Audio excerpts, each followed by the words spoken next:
Reverend Al Sharpton, there he is, president of the National Action Network and host of MSNBC's Politics Nation. He just touched down in D.C. moments ago, got in front of a camera, joins me now. Reverend Al, good to see you. Nice to see you, Ali. You and other leaders say there are a number of issues you're concerned about. What are you planning on honing in on with him? Well, we want to hone in clearly on the aspects of this travel ban in terms of how it can be used to profile people. There are 6 of us meeting. Our organizations have been on record dealing with racial profiling, and this certainly is a profiling an area of real concern. We also want to deal with the Voting Rights Act. We just had the celebration of the 52nd anniversary of going across the Edmund Pettus Bridge that led to the Voting Rights Act in '65, that in many ways have been neutralized with the support of this Attorney General when he was in the Senate, and who has now said that he will not continue, as the Department of Justice has been doing, to support the whole fight in the Texas voter ID law case. The Legal Defense Fund, NAACP Legal Defense Fund, Sherrilyn Ifill, who will be one of the 6 leaders in the meeting, is directly involved in that. Yep. We want to talk about police reform. He says he's against consent decrees. Well, that's right down the area that many of us, National Action Network and others, have been involved with.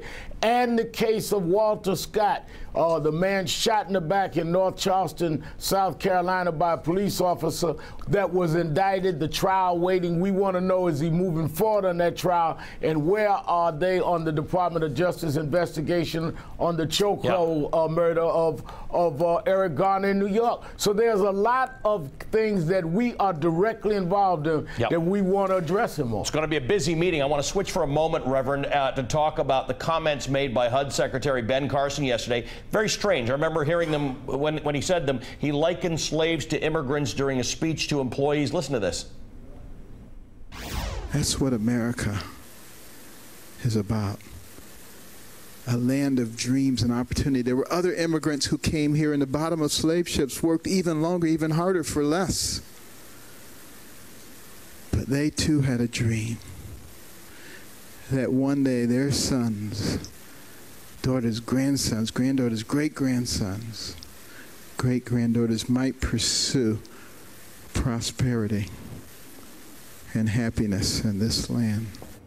Secretary Carson then took to Facebook last night. He made this statement: the slave narrative and immigrant narrative are 2 entirely different experiences. Slaves were ripped from their families and their homes and forced against their will after being sold into slavery by slave traders. The immigrants made the choice to come to America. The 2 experiences should never be intertwined nor forgotten. Reverend Al, I hand it over to you for your thoughts. Well, I'm glad that he released a statement last night, because I was beginning to wonder if the doctor needed a doctor. I mean, to even act as though those that came in the bottom of slave ships dreamed of their grandchildren and their great-grandchildren having a better life. They dreamed of going back to their homeland. Right. Dreamed of not being in chains. Eventually, those that became their children, grandchildren, great-grandchildren, dreamed of a better life for their kids. But those that came at the bottom of the ships was dreaming they would not be kidnapped or that they would be returned home. That's one.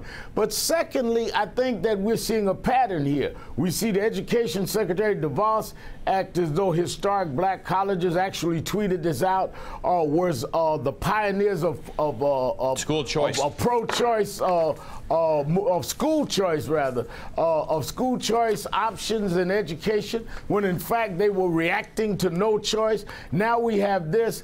I mean, I think we need to give a crash course to the Trump administration on American history, and particularly African American history, because you already have 2 cabinet members that got it embarrassingly wrong.